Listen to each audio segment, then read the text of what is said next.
Hello everyone, আমাদের technical বস চ্যানেলে আপনাদের সবাইকে স্বাগত। আজকে আমরা আপনাদের যে বিষয়টি শেখাবো সেটি হচ্ছে গিয়ে আপনার ছবিটি ভেক্টর আর্ট কিংবা কার্টুন ছবির মতো কিভাবে এক ক্লিকেই করতে পারবেন সেটি। তাহলে চলুন কথা না বাড়িয়ে আমরা ভিডিওতে চলে যাই, এবং তার আগে বলি, আপনি যদি আমার চ্যানেল নতুন হয়ে থাকেন অবশ্যই আমার চ্যানেলটি সাবস্ক্রাইব করে সাথে থাকবেন। আমাদের ছবিটি কার্টুন ছবি বানাতে হলে আমাদের প্রথমেই প্লে স্টোরে গিয়ে সার্চ করতে হবে ToonMe নামের একটি অ্যাপ, যেটার মাধ্যমে আমরা মূলত এই কাজটি করতে পারবো খুব সহজেই।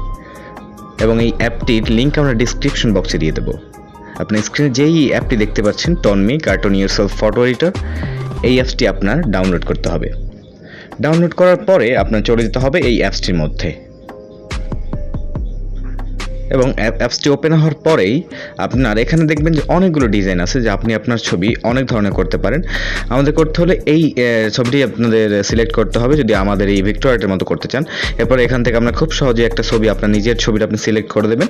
সিলেক্ট করে দেওয়ার পর আপনি চাইলে এখানে ক্রপ করতে পারেন, জুম করতে পারেন। আপনার মেইন হচ্ছে কি আপনার ফেসটা একটু ফোকাস যাতে ভালো হয় সেইভাবে সিলেক্ট করবেন। সিলেক্ট করার পর হচ্ছে টিক চিহ্ন দিয়ে ডান, মানে নেক্সটে যাবে। নেক্সটে যাওয়ার পরে আপনার যে কোনো অ্যাড শো হতে পারে এবং প্রসেসিং হবে।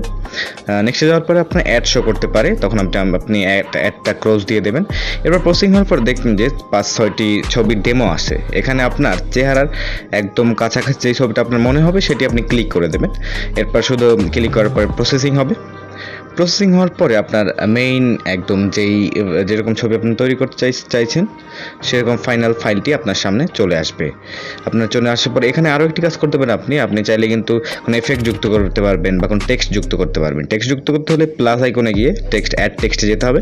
এখানে চাইলে আপনি আপনার নাম লিখতে পারেন বা যে কোনো কিছু লিখতে পারেন। আমি আমার নাম এখানে লিখে দিলাম, এবং নাম দেখবেন এখানে অনেকগুলো সুন্দর সুন্দর ফন্ট দেওয়া আছে, যেটা আপনি যে কোনো একটা সিলেক্ট করে আপনি লাগিয়ে দিতে পারবেন এখানে।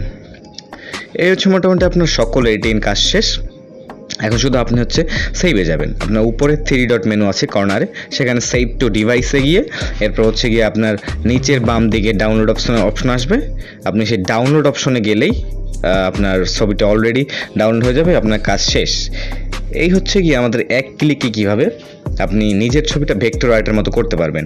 আপনি যদি ভেক্টর আর্ট করতে চান তাহলে আপনার প্রায় 2-3 ঘন্টা লেগে যাবে এই ছবিটি করতে। তো এই ছিল আমাদের ভিডিও যদি ভালো লাগে অবশ্যই আমাদের সাথে থাকবেন এবং আমাদের চ্যানেলটি সাবস্ক্রাইব করবেন। সকলকে ধন্যবাদ।